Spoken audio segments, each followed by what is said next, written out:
कैसे हनुमान ने तीनों का घमंड चूर किया। संसार में किसी का कुछ नहीं, ख्वाह अपना समझना मूर्खता है, क्योंकि अपना होता हुआ भी कुछ भी अपना नहीं होता। इसलिए हैरानी होती है, घमंड क्यों, किस लिए, किसका। कुछ रुपये दान करने वाला यदि यह कहे कि उसने ऐसा किया है, तो उससे बड़ा मूर्ख और कोई नहीं। और ऐसे भी हैं जो हर महीने लाखों का दान करने हैं, लेकिन उसका जिक्र तक नहीं करते, न करने देते हैं। वास्तव में जरूरतमंद और पीड़ित की सहायता ही दान है, पुण्य है। ऐसे व्यक्ति पर सरस्वती की सदा कृपा होती है। पर क्या किया जाए, देवताओं तक को अभिमान हो जाता है और उनके अभिमान को दूर करने के लिए परमात्मा को ही कोई उपाय करना पड़ता है। गरुड़, सुदर्शन चक्र तथा सत्यभामा को भी अभिमान हो गया था और भगवान श्री कृष्ण ने उनके अभिमान को दूर करने के लिए श्री हनुमान जी की सहायता ली थी। श्री कृष्ण ने अपनी पत्नी सत्यभामा को स्वर्ग से पारिजात लाकर दिया था और वह इसीलिए अपने आप को श्री कृष्ण की अत्यंत प्रिया और अति सुंदरी मानने लगी थी। सुदर्शन चक्र को यह अभिमान हो गया था कि उसने इंद्र के वज्र को निष्क्रिय किया था। वो लोकालोक के अंधकार को दूर कर सकता है। भगवान श्री कृष्ण अत्यंत उसकी ही सहायता लेते हैं। गरुड़ भगवान कृष्ण का वाहन था। वो समझता था, भगवान मेरे बिना कहीं जा ही नहीं सकते, इसलिए कि मेरी गति का कोई मुकाबला नहीं कर सकता। भगवान अपने भक्तों का सदा कल्याण करते हैं, इसलिए उन्होंने हनुमान जी का स्मरण किया। तत्काल हनुमान जी द्वारिका आ गए। जान गए कि श्री कृष्ण ने क्यों बुलाया है। श्री कृष्ण और श्री राम दोनों एक ही हैं, वह ये भी जानते थे। इसीलिए सीधे राजदरबार नहीं गए, कुछ कौतुक करने के लिए उद्यान में चले गए। वृक्षों पर लगे फल तोड़ने लगे, कुछ खाए, कुछ फेंक दिए। वृक्षों को उखाड़ फेंका, कुछ तो तोड़ डाला। बाग वीरान बना दिया। फल तोड़ना और फेंक देना हनुमान जी का मकसद नहीं था। वो तो श्री कृष्ण के संकेत से कौतुक कर रहे थे। बात श्री कृष्ण तक पहुंची। किसी वानर ने राजोद्यान को उजाड़ दिया है, कुछ किया जाए। श्री कृष्ण ने गरुड़ को बुलाया, कहा, जाओ सेना ले जाओ, उस वानर को पकड़ कर लाओ।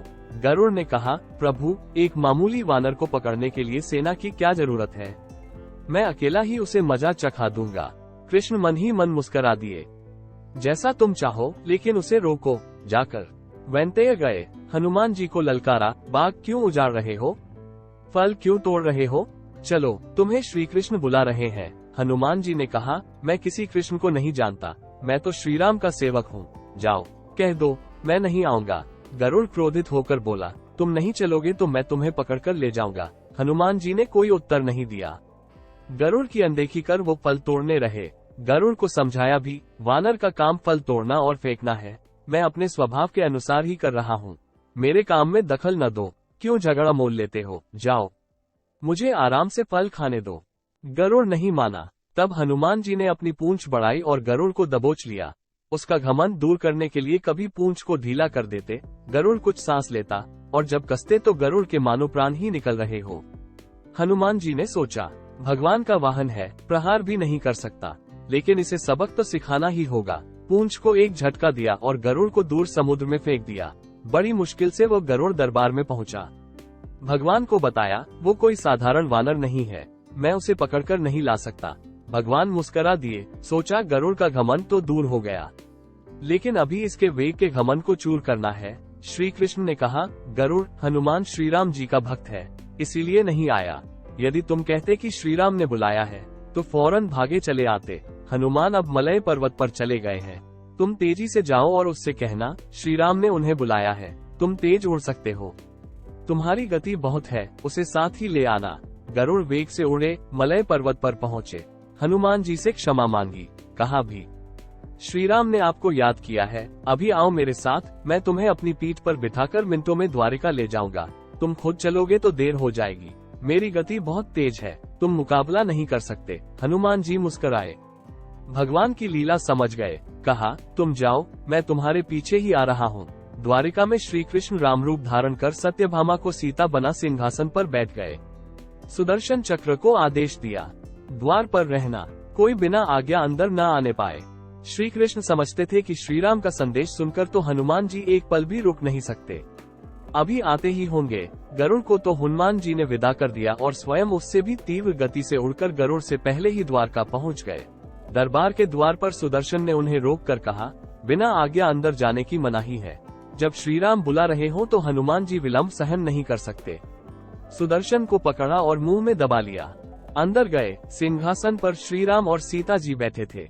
हनुमान जी समझ गए, श्री राम को प्रणाम किया और कहा, प्रभु आने में देर तो नहीं हुई?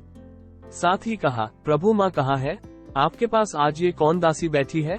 सत्यभामा ने सुना तो लज्जित हुई, क्योंकि वह समझती थी कि कृष्ण द्वारा पारिजात लाकर दिए जाने से वो सबसे सुंदर स्त्री बन गई है।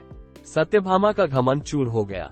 उसी समय गरुड़ तेज गति से उड़ने के कारण हौंकते हुए दरबार में पहुंचा।